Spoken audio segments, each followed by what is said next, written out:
Coach, so we hear that Jimmy Greenbeans has made another appearance this year.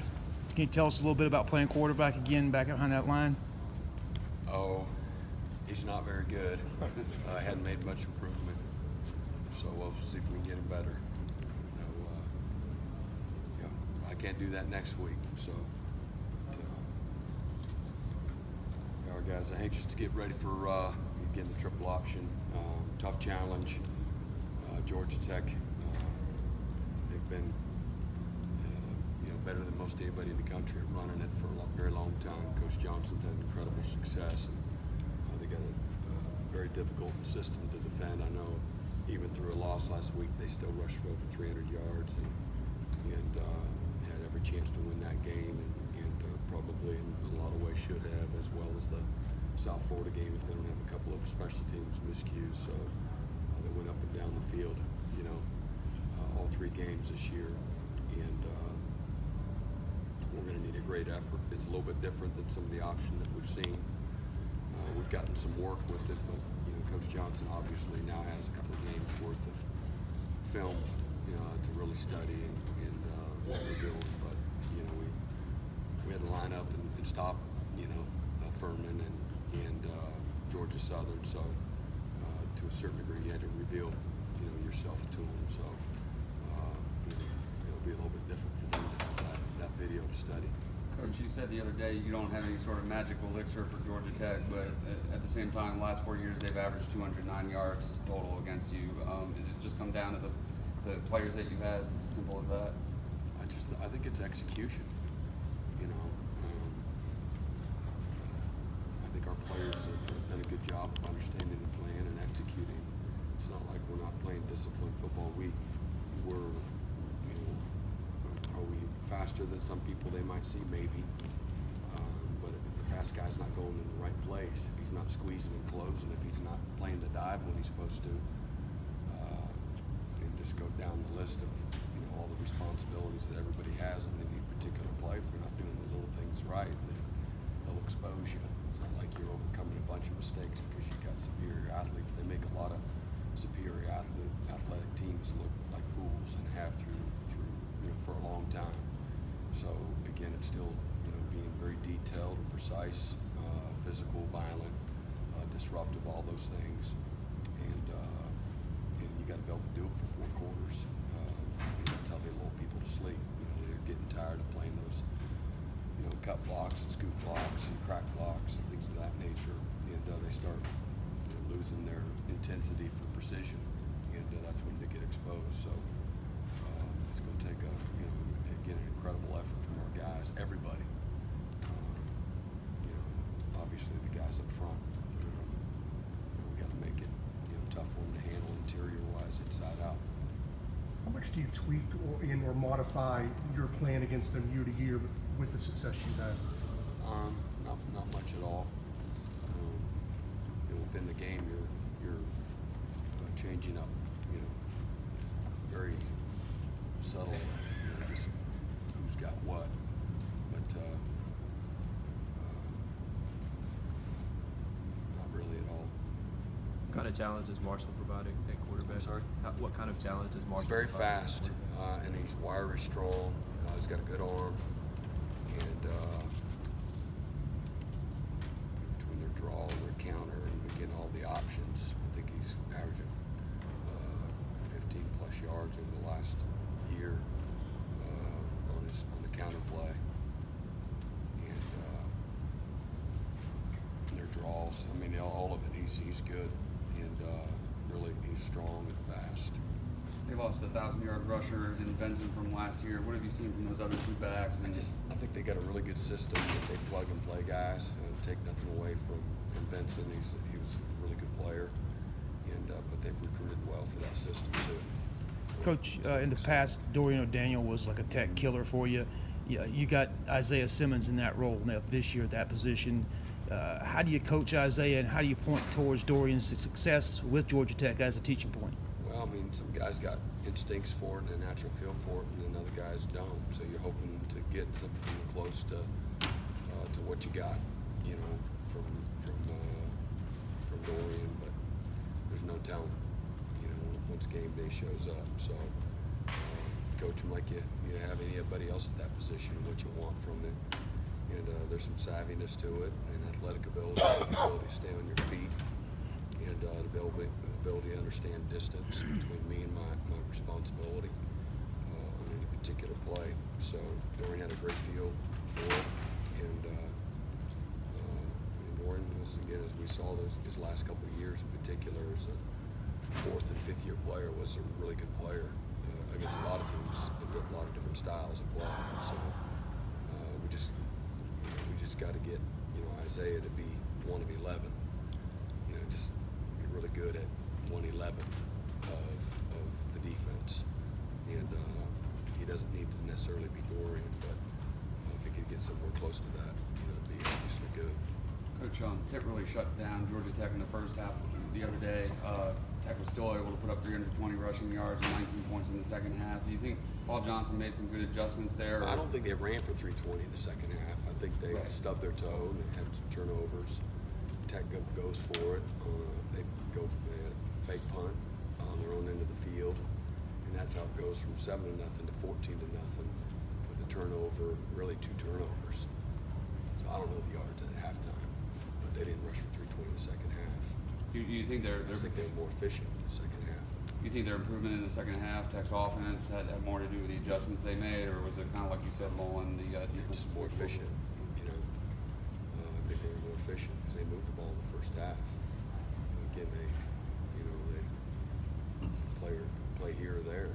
They got a ball game, and I think then they had a fake punt on their own end of the field on the 20, 25-yard line, whatever it was. So they gave.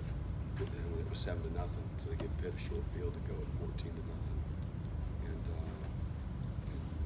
Pitt probably held the ball a little bit too, offensively, and so there you have it. But I didn't see noticeable adjustments. I just think they played more efficient. They're going to do what they do. Brent, does what happened on the double pass Saturday provide a good reminder of what could happen against Tech if you take your eyes off the A-back? Or anybody. Yeah. NC State ran that on us out here a couple years ago. Same play. So anybody. Got to end over quad set, backs up. We got to do a better job getting them to adjust, our alignments, so we've got everybody covered. So. Brent, we mentioned to Trayvon when he was here that you guys have played 3 out of the last 4 teams being option teams. How do you keep those guys from being complacent back there and to keep focused? Complacent, because they got people coming to mow them down every snap, and then the high stress coverages that we put them in order to defend the option. I don't think there's anything casual or complacent about anybody on the field. So it's really easy. Just put the tape on, go to practice, and watch the stress happen. When that ball snap, there's stress for everyone. Right, so I don't think it's old hat or hey, same o. And then this is a different style and different level of athlete and precision and just a different type of attack. In some ways the same, and in some other ways different. But there's complacency is something I have no worries about whatsoever.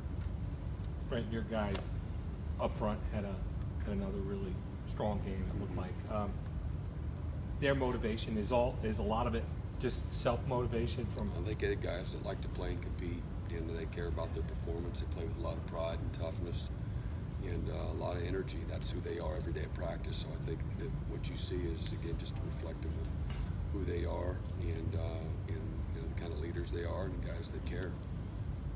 I think after Texas A&M, you said the biggest challenge or the biggest, mistake was guys trying to do too much and maybe looking in the backfield and that kind of stuff. Is that a big challenge for this week with all the different things Georgia Tech's going to throw at you? Yeah, looking at the right things are always important, and this week is no different. And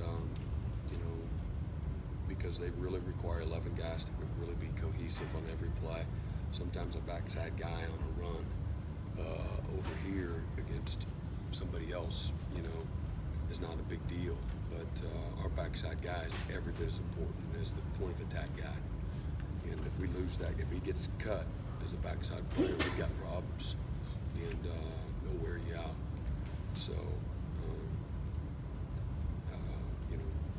eye discipline and you know, gap integrity and discipline on how your dive, quarterback, alley, pitch is,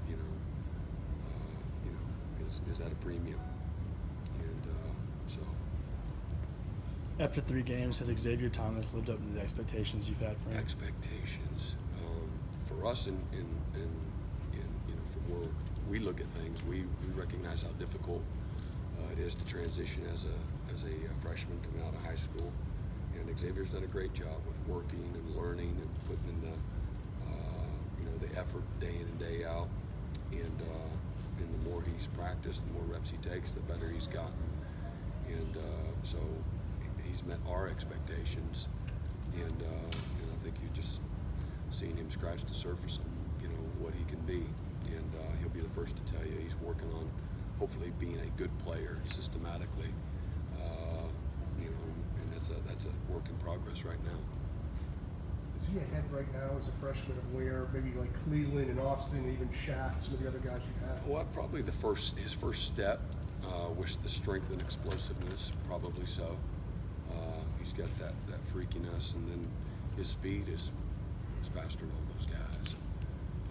But he's a good football player too. You can't just be a fast guy. And so I would say he's a little bit ahead because he's stronger, than Clee. He was more physically developed, and again got a great explosive first step.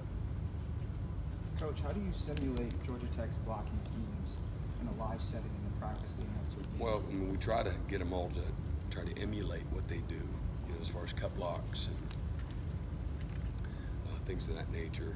We'll try to be careful in some ways to not cut from behind that they're going to experience on game day.